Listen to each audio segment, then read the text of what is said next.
The news, Scotland Decides, from Kelso, introduced by James Cook.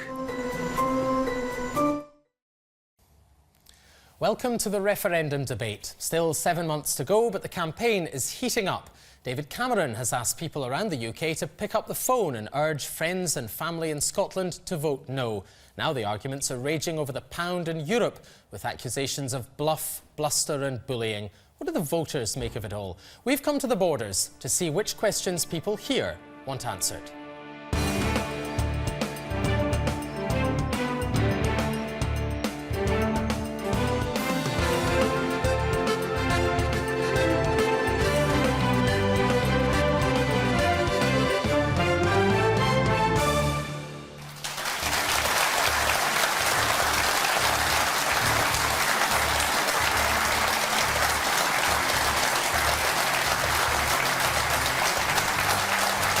On our panel tonight, two prominent politicians from each side of the debate. The SNP's Treasury spokesman at Westminster, Stuart Hosey, the leader of the Scottish Conservatives, Ruth Davidson, Labour's Deputy Finance spokeswoman in the Scottish Parliament, Jenny Mara, and the co-convener of the Scottish Greens, Patrick Harvie.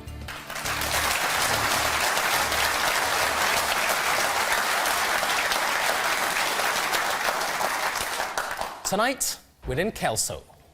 Sir Walter Scott called Kelso the most beautiful village in Scotland, and it's hard to disagree with him.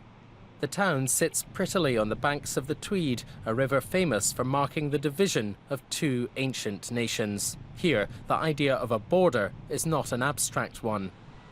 Kelso grew up around the Benedictine Abbey, founded here in 1128.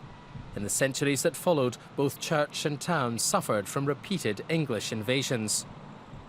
Trade has always been important to Kelso. Livestock, beer, shoes and fabrics are all woven into its story. A 19th century tourist guide described its people as having a great reputation for business habits, although it added they had been considered slack in their observance of the duties of religion and hospitality. Well, I don't know about religion, but we've certainly had hospitality here tonight, and I'm sure that will continue. And in the interests of a good debate, we have an even split here between supporters and opponents of independence, plus some who are undecided. Our audience have submitted their questions, and our panel here have not seen those questions. So let's go to our first question now, which comes from Elizabeth Cleghorn. Is Alex Salmond a man with no plan? Is Alex Salmond a man with no plan? Ruth Davidson. Well, I think the plans that he's been setting out are rapidly beginning to fall apart. In the last week, we've seen his plans on a currency union be decried not just by the chairman of the head of the Bank of England, but from the Institute of Directors, from the CBI. We've seen the chief secretary to the Treasury say that he would advise strongly not just this government but any government against signing up to this. We've also seen the chair of the European Commission, José Manuel Barroso, say his plan on Europe, as it has changed down the weeks and months, it is just not going to fly. So I think there are questions that need answered. I don't think Alex Salmond's speech yesterday clarified any of the questions that were there, and I think his plan is rapidly falling apart. OK, Alex Salmond.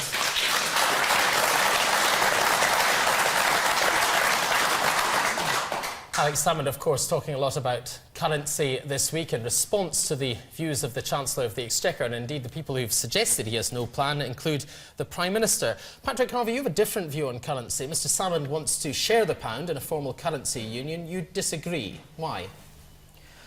Well, I think even Alex Salmond has recognised in talking about the fiscal commission that the Scottish Government set up, the report that it's published sets out a range of viable options, all described as viable options, real choices that Scotland could make in relation to currency. Now, the SNP has its preferred policy, and I would be absolutely the last person to say that they should dump that policy because George Osborne tells them to. That would be... But nonetheless, if not just George Osborne, but Labour and the Liberal Democrats all say we will not agree on the behalf of the rest of the UK to this formal currency union, then is it not the case that, as the questioner suggests, Alex Salmond doesn't have a plan? Well, on the first point, this is not all about Alex Salmond. This is about a range of views that exist on both sides. on both sides of the independence debate, there's a range of views about how Scotland should go forward, under devolution or under independence. Both sides you'll find a range of views. So this isn't just about one man. But certainly if the UK government, the current UK government, sees a yes vote take place in September this year, and everybody, you know, winning side has their party, losing side licks their wounds, everybody gets over it and accepts the democratic will of the Scottish people, I think it would be absurd and outrageous and not in their interests for a UK government, for its first act, its first decision to be simply to fold their arms and say we're not even going to sit at the table and discuss with the Scottish government what the best transition is. Right. And whether that transition is to the currency union, the monetary union that the SNP policy prefers, or to some other option, there will need to be goodwill, negotiation and a willingness to accept the democratic choice of the people of Scotland. Thank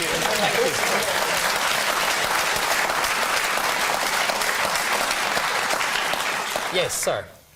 One of the reasons I have great concern about where we're going with the referendum debate is Alex Salmond says, yes, we can. Nicola Sturgeon, when she's asked today in Parliament, what's it going to cost Scotland to export into England? No answer. They blame somebody else. The trouble is we need hard facts from the Government of Scotland and where we're going. The currency is one, sovereignty is these are the crucial issues. We need straight answers and not... On currency,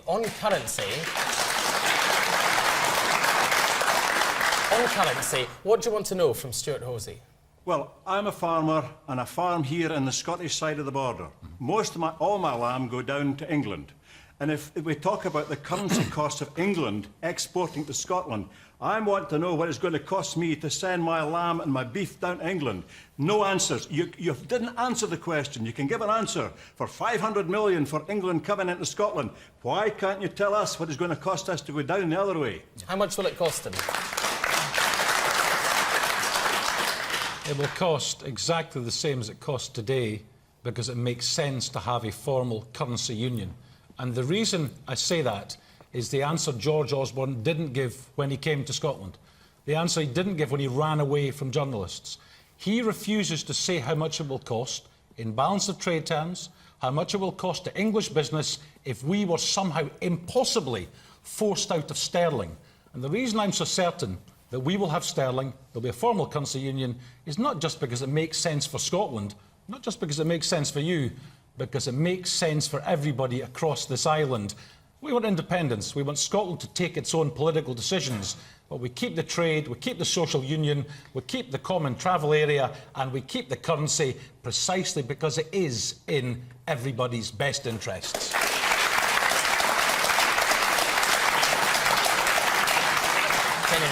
You know, Stuart, it's maybe common sense. It's maybe common sense for your campaign or for Alex Salmond, but actually the political reality, and that's what we've got to look at here, because if Scotland votes yes, how on earth are English and Welsh MPs going to sell this to their constituents? That they should enter into a currency union with us, who have just rejected them. You know, they should give up sovereignty as part of the currency union. They're just not going to buy it. And unfortunately, that is the political reality and not the common sense solution that the SNP are looking for. I think the case that Alex Salmond is putting forward is a mess now. It's a complete disaster. It's been completely discredited. We won't get the pound. Nicola Sturgeon said today we won't be going into the euro. So what currency will we have? Well, the answer... Are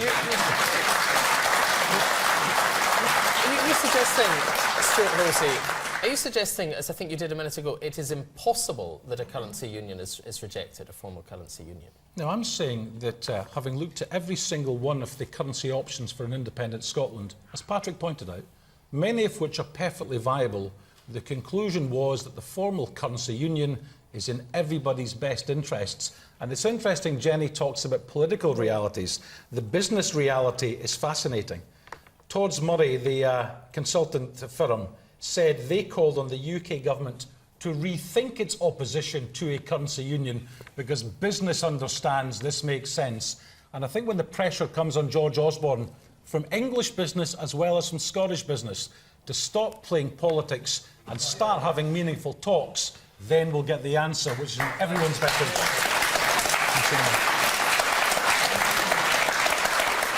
Yes, the lady in pink. Aside from the political posturing of both the yes and the no camp, surely the most important thing to the people of Scotland is not what the currency is called, but what it can do for them or not do for them. Okay. Surely it's important that whatever currency we have is enough that people can live at a decent, respectable and acceptable level. Well said. Okay. And the woman in purple. Surely the Westminster government actually can't stop Scotland using the pound unilaterally, because if they did, they would have to actually implement foreign exchange controls. OK, yeah, Ruth Davidson, there's been a lot of suggestions this week that if Scotland walks away from the UK, said the Chancellor, it walks away from the pound. Well, he doesn't have the power to do that. I mean, Scotland could use the pound. It's a tradable currency, no? Well, in terms of sterlingisation, yes, of course, in the same way that Panama uses the US dollar, but that doesn't bring in all of the other things that the SNP want from a currency union. So in what sense is For Scotland example, walking away from the pound if it walks away from the UK? It's walking away from the backing of the Bank of England, it's walking away from the regulatory function, it's walking away from a lender of last resort, it's walking away from all of the institutions that underpin, because the pound isn't just the paper and the coins, the pound are all of these other things as well. And I think what's interesting is that I understand why Stuart says that a currency union would be best for an independent Scotland. What they haven't told us is why that would be best for the rest of the UK. And I think this is an exceptionally hard sell to say to people in England, Wales and Northern Ireland, that actually we are going to be a lender of last resort to a foreign country. We are going to offer to bail out banks in a foreign country should they fail. We are going to underpin their body of trade. It doesn't work like that. And it's not just about people who are politicians saying that, it's independent people too. If I could just read out what the Institute of Directors said, saying about the new currency, saying that it would cost money if you had to have transaction costs for business. He says, this inconvenience would pale in comparison to the financial danger of entering an unstable currency union. Okay. So the costs are much less than the risks of having a currency union to the rest of the UK. OK. The gentleman on the edge, in the yellow tie, yes. You've only got to look at the euro to see what the dangers are of having a currency union without a political union. It falls apart because you need that fiscal restraint. OK, thank you. And the lady, the woman, yes, over there, just at the back, I'd like to ask Stuart a question. Before the financial crisis of 2008, Alex Salmond is reported to have said that sterling is a millstone around the neck of Scotland. What has made him change his mind? This was...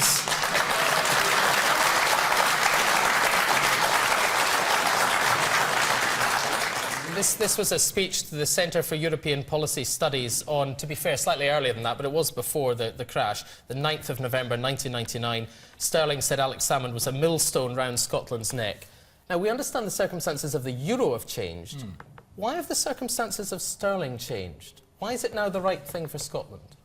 Let's just be clear, there's been a huge amount of political change on currency, except for the Liberals who still want us to go under the euro. Never mind the Liberals. Let's answer the question about your policy, not their policy. Why is sterling no longer a millstone around Scotland's neck? Because when you look at the practical effects of keeping sterling, when you look at us becoming independent and maintaining trade, benefiting both sides of the border, the conclusion that the Fiscal Commission came to was that sterling, through a formal currency union, was the correct thing to do.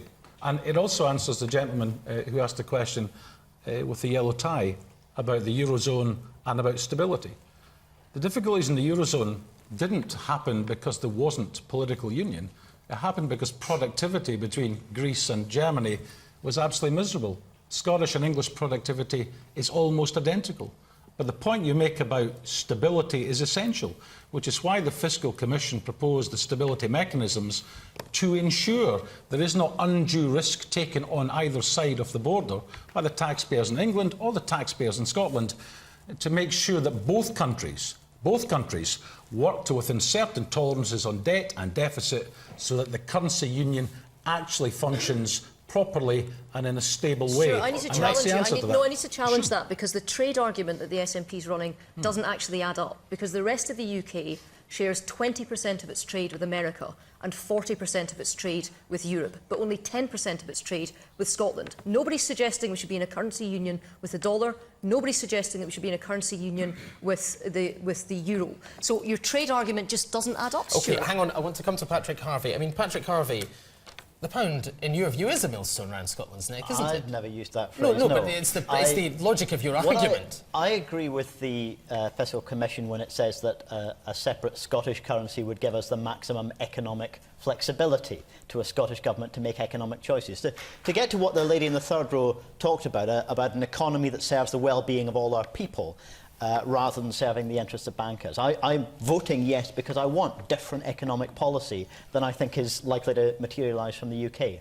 But look, the reality is, whichever view you take about that, or whichever view you take if you're voting no about how much home rule Scotland should have within the UK, we are in a period before the referendum when both sides are pitching for your votes. And I would ask you to consider which kind of politicians do you want to be in a position of influence after the referendum. Do you want the kind of politicians who are willing to put ideas on the table and then discuss them, or those who will close down debate, close down the opportunities for a better kind of economy? That's the important question, is what kind of society and what kind of politics do we want to be?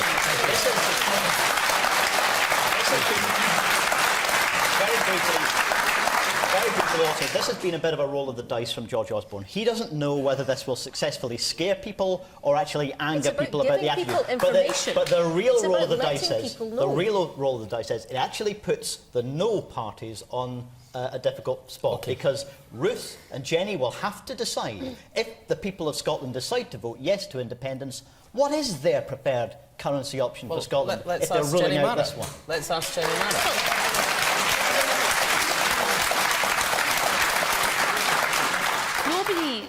Nobody's more uncomfortable than me with George Osborne coming up to Edinburgh, giving a speech, rolling out again. You know, but you think he's I right. am not. But he has a job to do. He is Chancellor of the Exchequer, and he's surrounded by civil servants who are looking at this and looking at the workability and the feasibility of having a currency union, and they have said in no uncertain terms that it's not workable, and the political reality is that it will not happen. So I think we should stop debating the ins and outs of the currency union, because actually it's not going to happen. The question now for the SNP and for Alex Salmond and for Stuart Hosey is, what currency are we going to have? You just said we should stop debating it. Which is it? There we have it. We have to stop debating Scotland's future because George Osborne has said so. A Labour politician who has disagreed with almost everything the Tories have ever said, I suspect, Jenny, since they were about 5 years old, all of a sudden, when it comes to talking Scotland down, rolls over and has her tummy tickled by a Tory Chancellor. Outrageous.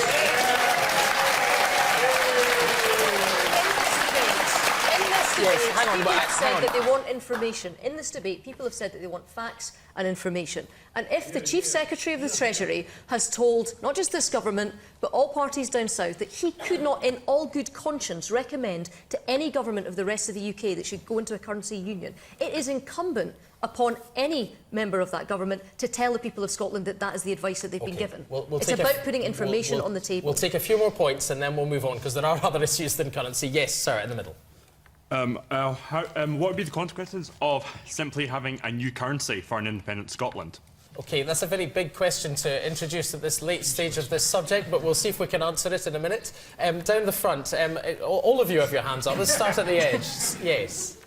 Isn't the truth of the matter here that the Scottish Government has given us a 670-page document that articulates a possible future? The Greens have put forward a possible future for Scotland. The only plan the no camp have at the moment is to scare Scots into voting no.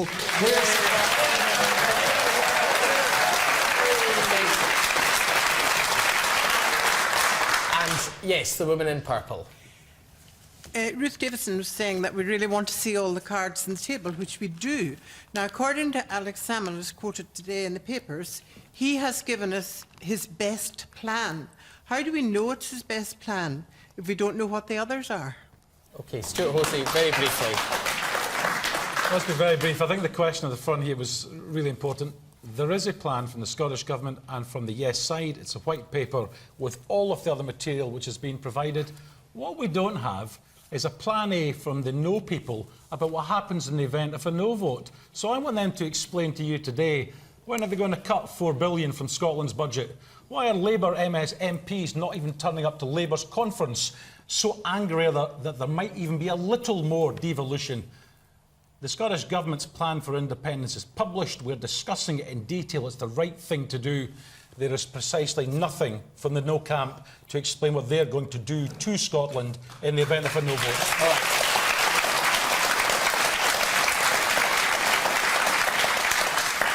Right, we'll move on to our next question. Alison McWilliam has this one. Alison McWilliam. Gordon Brown today tells me I should be worried about my pension. Is that a fair comment? OK, under independence. This is his point, yes, that you should be worried about your pension under independence. Stuart Hosey, should people be worried about their pensions? I think they should be worried because he took £100 billion from people's pension funds with a change to advanced corporation tax in 1997. That would worry me greatly. You should be worried when the man who gave pensioners an insulting 75p rise starts pontificating. But in terms of independence, no, you shouldn't. Because right now, Scotland spends a smaller share of our money on pensions and benefits.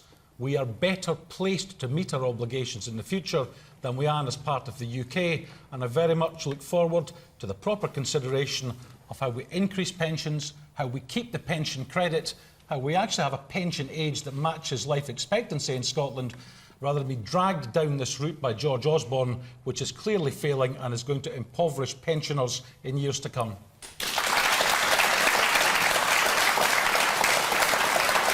I think Alison's absolutely right to ask about pensions, because pensions is the key thing that we all save for through our lives and prevent pensioners from falling into poverty, and is a really important thing.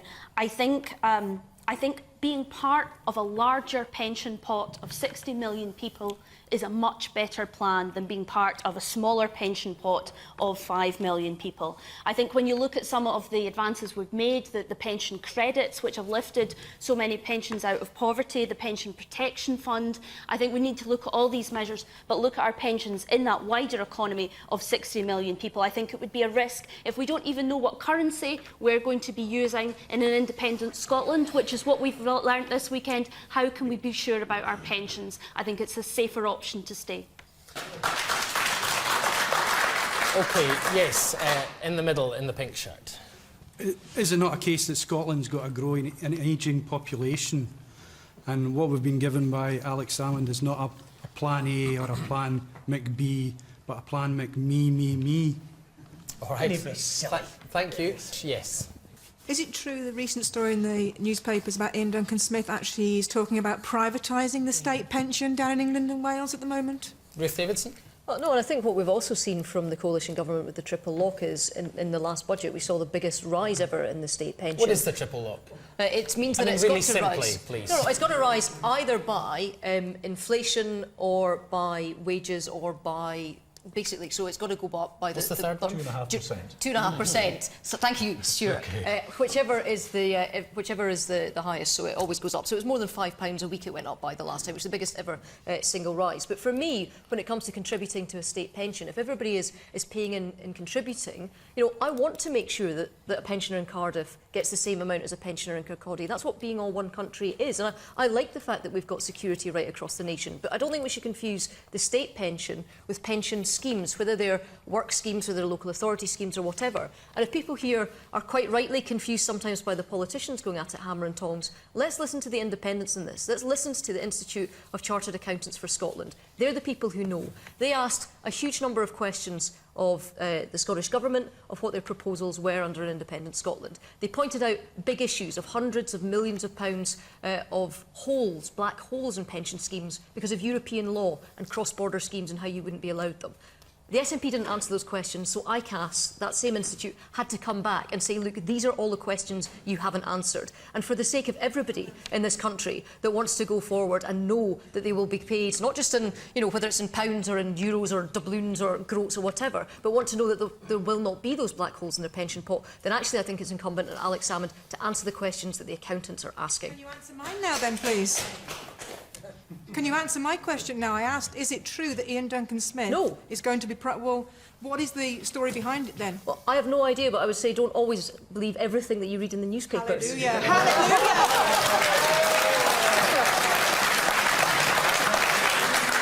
Everything you hear on the BBC, on the other hand, doesn't matter. Patrick Harvey. Well, I would certainly echo that you shouldn't believe everything you read in newspapers, nor everything you hear from the lips of Conservative ministers in the UK government. The question was, Gordon Brown is worried about my pension under independence. Should I be? I'm worried about pensions as well. I think anybody who understands the issues facing ageing societies, the issues facing societies with a huge, a chronic inequality gap between those who can afford to pay for private pensions and for those who don't have that advantage, who don't have that ability. And for societies where we're seeing a stubborn problem of economic inactivity among young people who can't get work and then contribute to the economy. Anybody in any society, and it's happening not just here, not just in Scotland and the rest of the UK and Europe, but it's happening in many economies around the world, should be worried about what we do about pensions. I think the opportunities that we have to grasp are, first of all, we're starting as a rich country, a relatively rich country, whether you see that as the UK or Scotland. And if we were part of a bigger pot that shared resources fairly, that did distribute the risks and benefits of the economy in a fair way, in an equal way, as Gordon Brown's argument suggests, then that might be an argument for keeping it. But we're not. We're part of an economy that has left us one of the most unequal countries on the planet.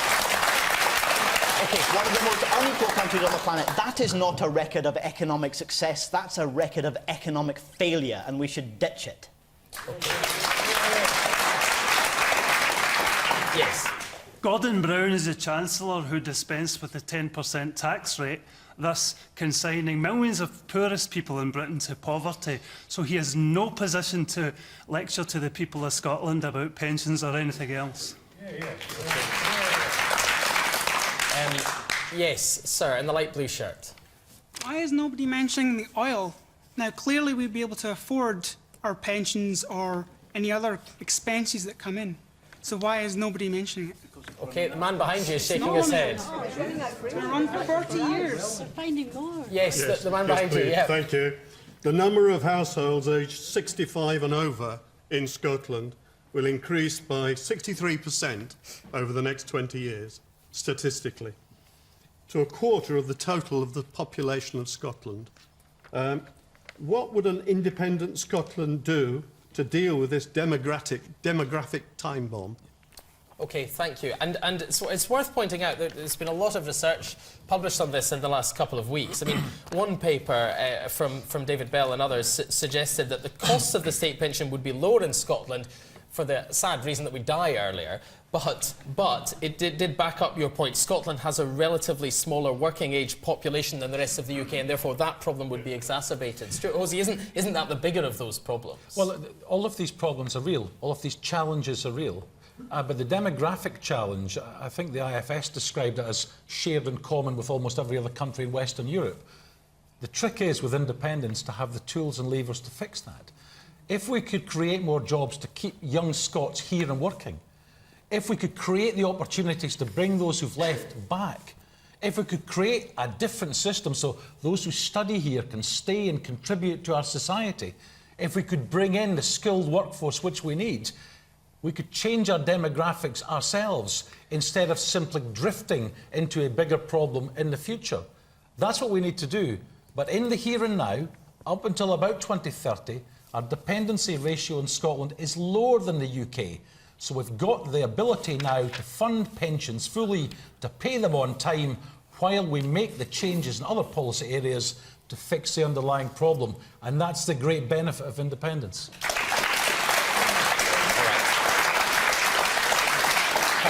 Very quickly, Jenny Mara, just very briefly. It's just baffling because a lot of these things we could actually be doing now. You know, part of the SNP's narrative say we can't do these things, we can't do these things until we get independence. There are lots and lots of things that SNP could be doing to encourage growth in the economy, and oil is not going to be here forever. It's actually a declining resource. Yes, it's an important resource, but it is going to run out, and it actually costs more now to extract oil. So this idea that we're going to be super rich in an independent Scotland, frankly, just does not stand up to scrutiny. All right, we're going to move on. We're going to take the next question now.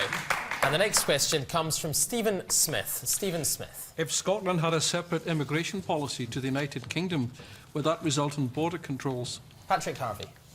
I don't think there's any conceivable scenario in which the government of either the rest of the UK or of an independent Scotland would want to see border controls.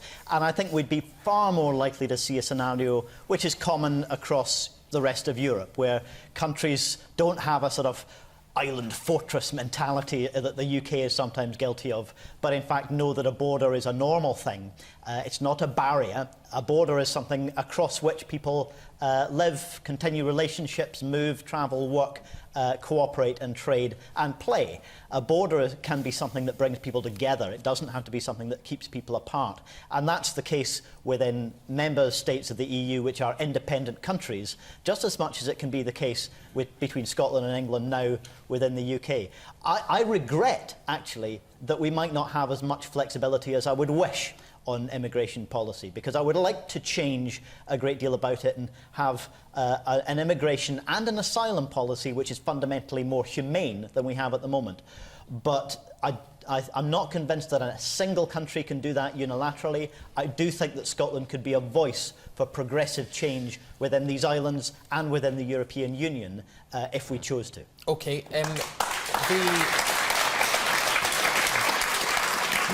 A couple of years ago, the Conservative Home Secretary, excuse me, Theresa May, was telling us that if there was a separate Scotland, her words, there could very well be some sort of border check. Is she right, Ruth Davidson? Well, it's one of those it depends questions, because it depends very much on what the SNP policy is. If they want to have a markedly different immigration policy, then yes, that may affect what the rest of the UK does, should there be an independent Scotland.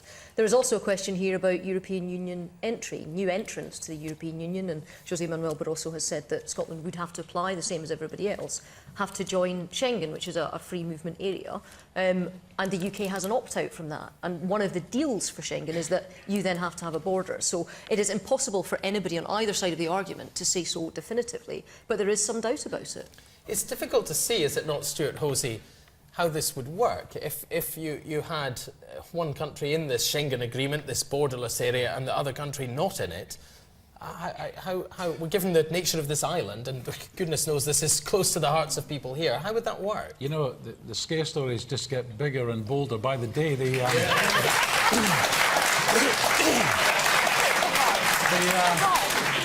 Irish government said in relation to the common travel area between Ireland and the UK that it does not stop them having their own immigration policy. Which is very close to the UK's. It doesn't stop. It's incredibly close. It's designed to be close to the UK's. Your white paper says in black and white that you want to have more lower-paid workers coming in here. Well, you do have a different immigration policy. You have a hugely different immigration policy. The point that the Irish government made was having a common travel area did not stop the way they issued visas, who they allowed in, who they allowed to live, who they allowed to stay. It didn't change their policy. They could have the policy they wanted to have. And I really do think, given that we're talking about mainly people from Europe, we've got the free movement within Europe anyway, this is throwing up the border post scare story in a way which is quite irresponsible and absolutely wrong. Well,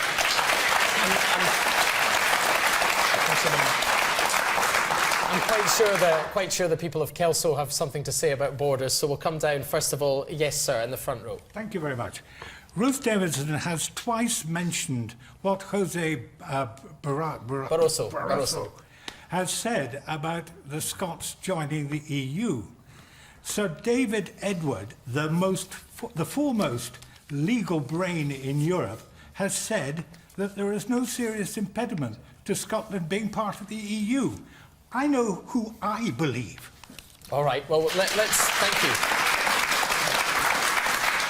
Thank you very much. We may come to that in a minute. Let's just stick, if we can, just to immigration for the minute. So if anyone has any points to raise on borders and immigration and so on. Yes, down the front. The next Prime Minister of Ireland has said that he is more concerned about immigration if the UK leaves the European Union. OK, thank you very much. Jenny Mara, well, let's just come back to the question for a minute. The question was, if Scotland has a separate immigration policy from the UK, will border controls be necessary? Yes. I mean, it's been suggested this is wild scaremongering. No, I mean, I think it's logical. You know, if you've got a different immigration policy a few miles down the road, of course there's got to be a border. And I've always thought this about the Schengen area in Europe. If you've got an area of free movement, and the UK has traditionally really valued its opt-out, and they're not going to give that up. So England will keep its opt-out from Schengen. So if we're part of the free movement area and England isn't, of course there's got to be a border. If you've got a different immigration policy, as Stuart said, of course there's got to be a border. That's just the way things work. That's your international independent country, if you like. Of course there's got to be a border. Okay. So why are there not border controls between Northern Ireland and the Republic of Ireland? Because we have a common travel area, because, right. Ireland...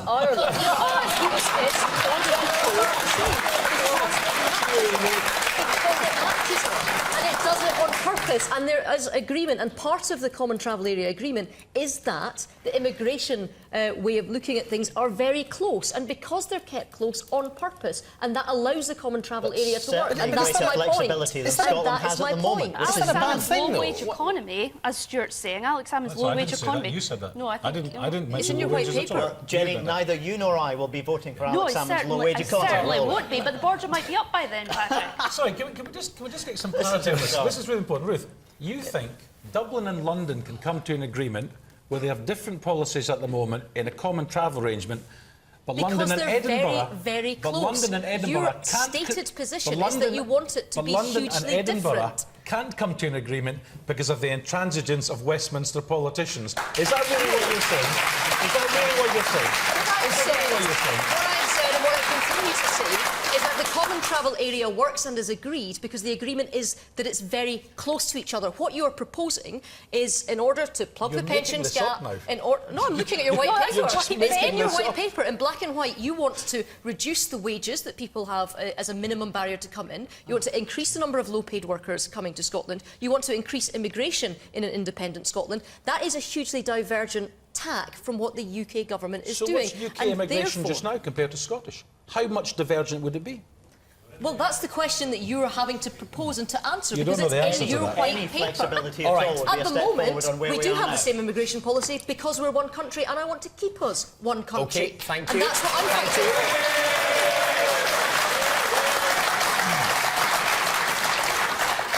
do. Yes, in the middle. Been waiting patiently. Yes, sir. I would like to ask the members of the panel what they understand by the word nation, and which nation or nations do you belong to? OK, thank you very much. We'll try to stick to this border question for a minute, and hopefully we'll come on to that as we move the discussion on. Where can we go? Up the back, in the corner at the back. Yes, sir. I think one of the things you've done, you've sleepwalked into the next Parliament, and Ruth Davidson said the SNP government, after a yes vote, doesn't the SNP become redundant and we go back to the old politics in Scotland? OK, thank you very much. There is something, is there not, in what the gentleman was saying, that this is about which nation we feel like we are here and which nation we want to be. It is for some people. I think there are some people on both sides, the pro-UK side and the pro-independence side, who are strongly motivated by feelings of national identity. But not you. Frankly, I'm not. National identity and flags and patriotism mean very little to me personally. And I think there's probably quite a lot of people out there, particularly maybe some of the undecided voters, some of the people who are open-minded but not convinced yet, who don't see a national identity argument for this settling it. I think we need to be having a debate that's about big ideas about the future of Scotland. What kind of society do we want to live in? It's society and the structure of our economy, whether it's a fair and equal society, a sustainable society. These are the things that motivate me far more than how I feel about one flag or the other. Thank you, Jenny Mara.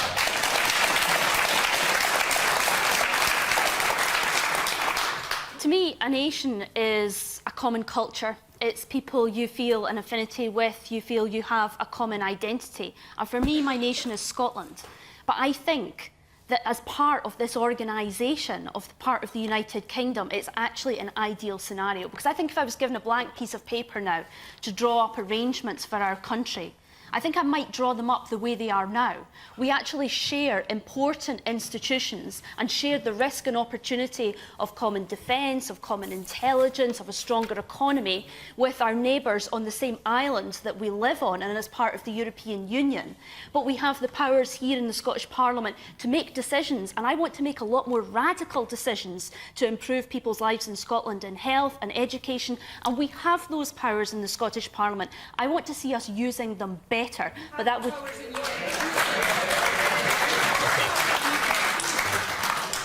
All right, thank you very much.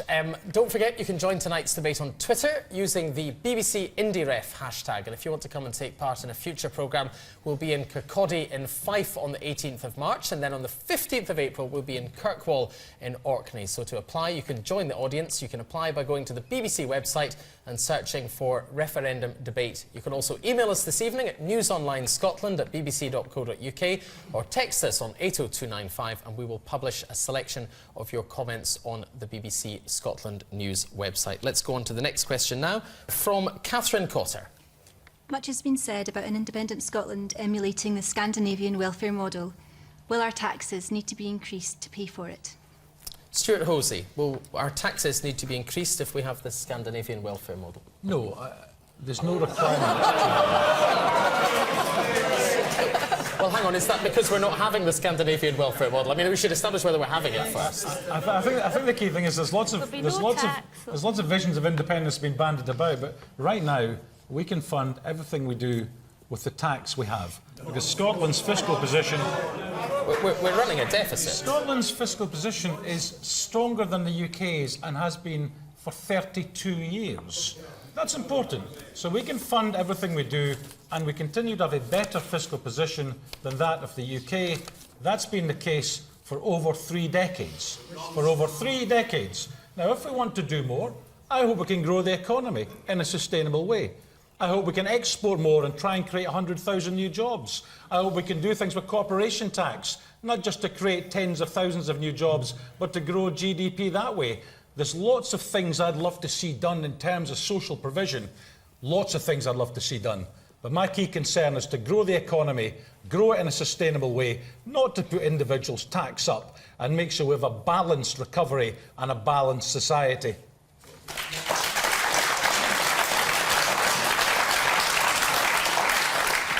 Catherine Cotter, what's your view?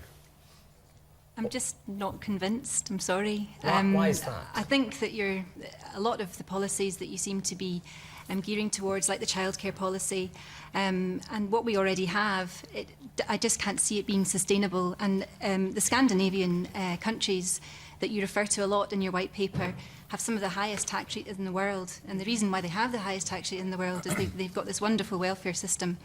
But I just can't see the figures adding up. I'm sorry. That question of childcare only works with independence because when the people are back to work, we get the tax take. When they're in full-time employment, there's less of a benefit cost.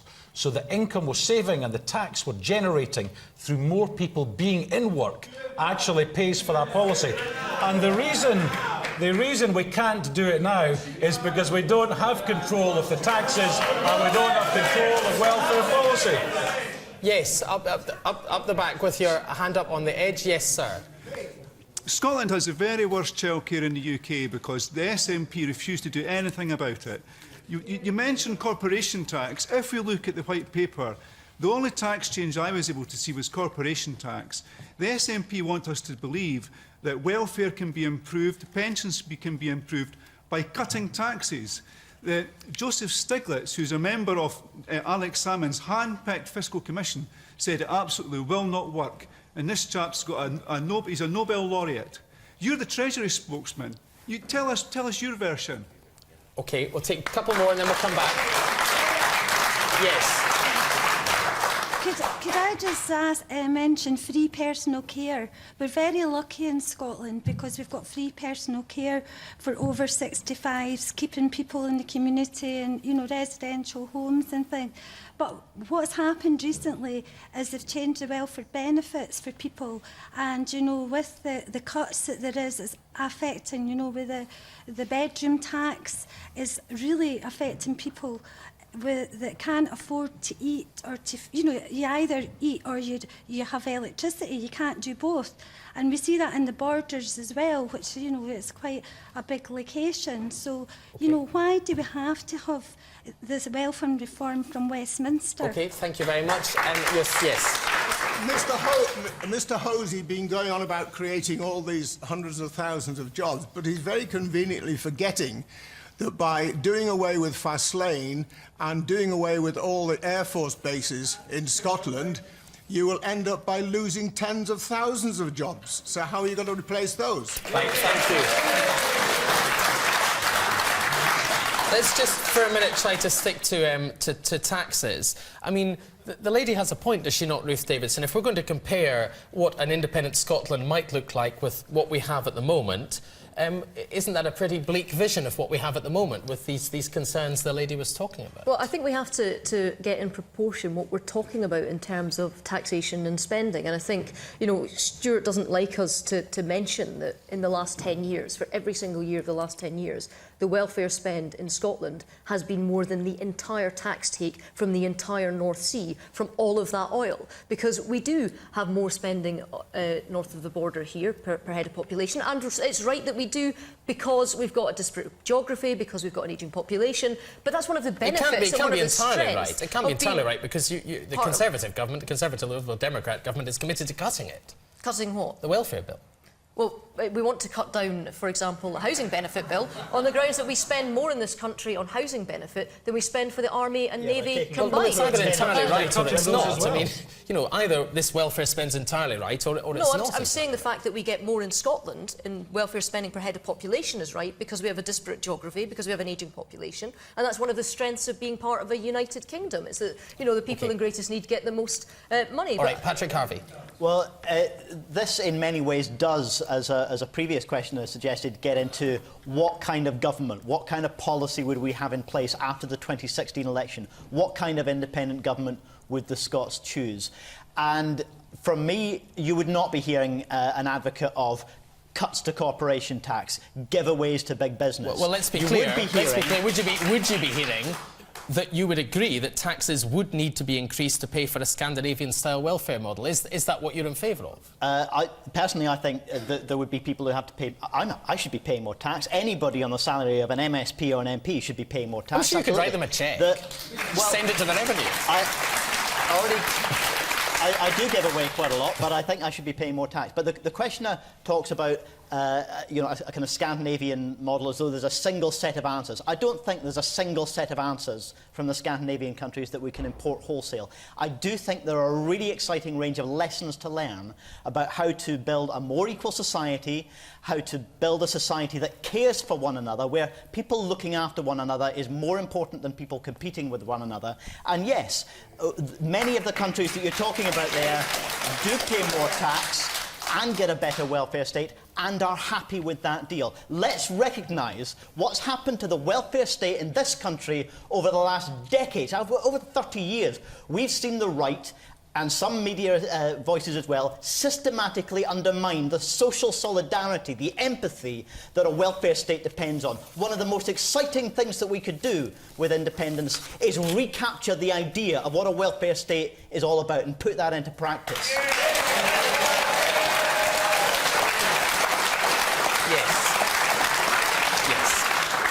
I'd just like to mirror what Patrick Harvey's saying. I work in an agency that provides welfare benefits advice, and I think there's, as a yes voter, I understand that I'm taking a leap of faith voting yes, that you can't answer all the questions that I have. But I know that sticking with a Westminster government, I know the road that you're taking us down, and I don't want to be on that road.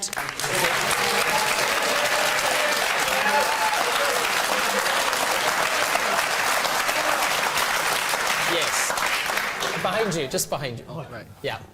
just to come back to what Stuart Hosey was saying about taxes would not be increasing. No, I don't think taxes would increase if Westminster stopped spending Scotland's money on useless things that we don't need, like Trident. And the man in front of you, yes. The two parts to this. No, please, no. One part's good enough. All right. On the taxation issue, it's really a philosophical question. Do we want to be people who have control of our own money, or do we want the state to take far more of our money and spend it for us? OK, thank you. Jenny Manor, on this question of, you know, what would welfare be like in an independent Scotland? Would it not be better than we have at the moment? Could we not have a better society like the Scandinavians? Well, I'm not sure how we would pay for it. And that is my key question, this. It comes down to the economic model, it comes down to the shared risk, an opportunity of an economy of 60 million people. I think Catherine's right. I don't see how we would pay for the Scandinavian services while Alex Salmond cuts corporation tax by 3%. So what I would like to see is a more progressive tax system across the whole of the United Kingdom. And the chap at the front here was right about the 10p tax rate, and Labour is committed to reinstating that when we get back into government. And I would like to see... Well, we are. Well, we are committed to it. Ed Miliband has committed to reinstating the 10 pence tax rate, and we want to see a more progressive tax system right across the United Kingdom. Briefly, yes. Can I just come back on the 10p tax rate? Because at the moment, now, because of the raising of the tax threshold, not a single person that was on the 10p tax rate is paying any tax at all. We've taken the lowest paid out of tax altogether, and that's the kind of tax model I want to see, where the people on low incomes aren't paying taxations. And in fact, I want to see taxes reduced for individuals, because I think the people who best know how to spend a pound in their pocket is the person that earned it, and not the government. But they're increasingly paying fees and charges for services that councils can't afford to deliver anymore. Stuart Hosey, very briefly, please. I think Jenny's telling the truth. I think she does want to see a more progressive tax system. I don't doubt you for a single second. But when I called the vote against a tax cut for millionaires in Westminster, the Labour Party had all gone home to their beds. OK, thank you. Thank you. On the minimum wage. All right, thank you very much. Let's take our next question now, which comes from Charlie Robertson. Charlie Robertson. Is bullying the best tactic to keep Scotland in the UK? Jenny Manor. No. Here, here. But I don't actually see what we've seen over the past week as bullying. I think it's a political reality. I come back to the point about the English MPs. How on earth do they sell this deal, post a yes vote, if that happens, to their constituents? This is political reality. They will never get away with selling to their constituents that the Scots who voted themselves out of the United Kingdom now get this deal about being in the banking union, but still actually have to pay tuition fees if they send their kids up to a university in Scotland. It just doesn't make sense. The politics will change, and they will be looking after their constituents in England and Wales primarily. So I think it's more political reality than bullying, if I'm honest. All right, there was a bit of a shout when Jenny Manor said that this wasn't bullying, so put your hands up if you were the people shouting. First of all, at the very back, yes. Me? Yeah, the man at the very back, just behind you. We have a saying in Scotland, actually. It's like the big boy standing in the playground with the ball. It's my ball and you're not playing with it. No, it sounds like Alex Salmond to me. OK, and the man in front of you. It seems to me that that's just emotive language, which is foolish. Which is bullying, bluster, and so on. Calling it bullying, yes, of course it's not. OK, and we'll come down... spelling out the truth of where Scotland is going and the problem it's creating. OK, thank you. OK, thank you, and yes. I think it was absolutely scandalous. Cameron phoning round, asking people in England to phone into Scotland and get their people to vote no up here.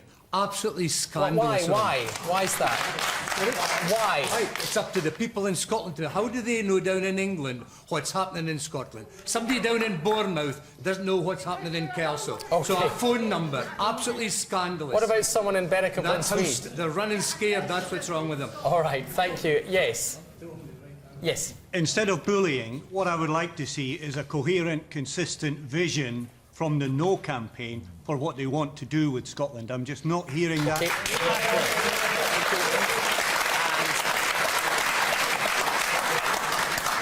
I'm very concerned about just over the border, as you mentioned just now, the people who live in Berwick and the people who live in Carlisle.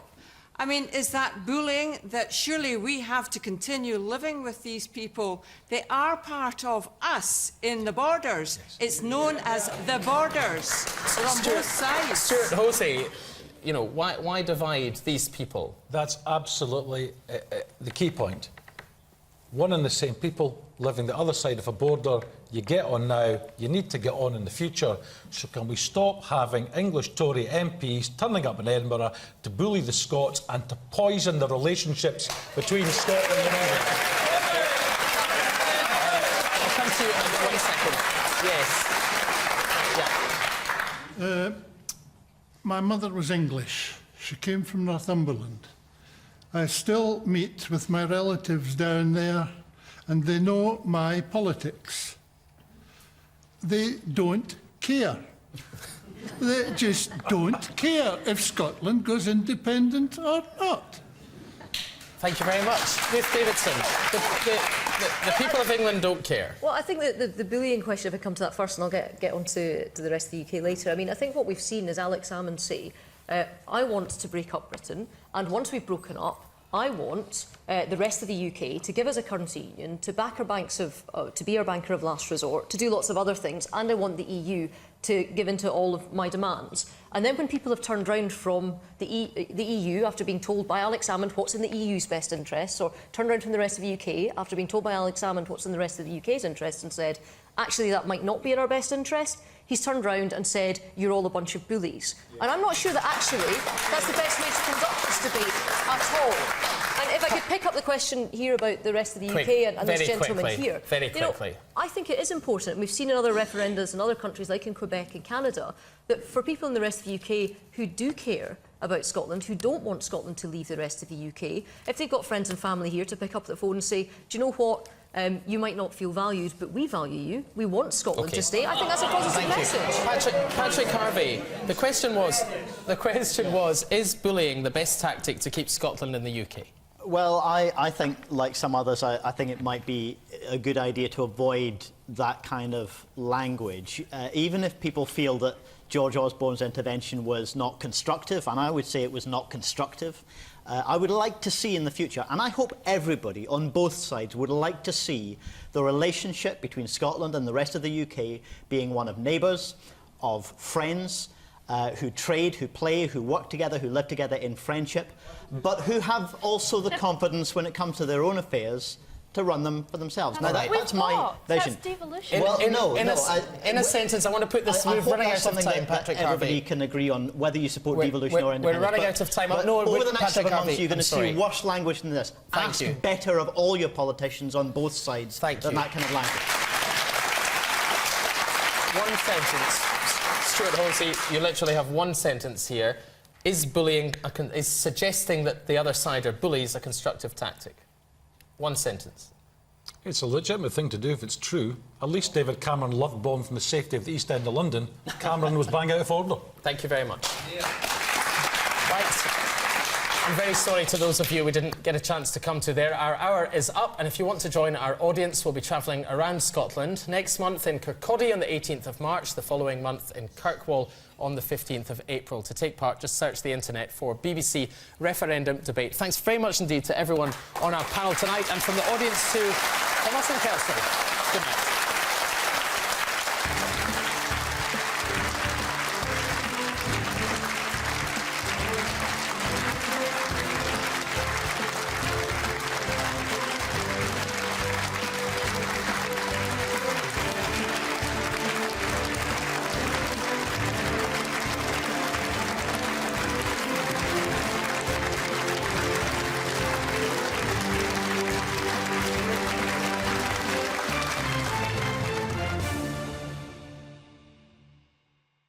Should Britain have entered the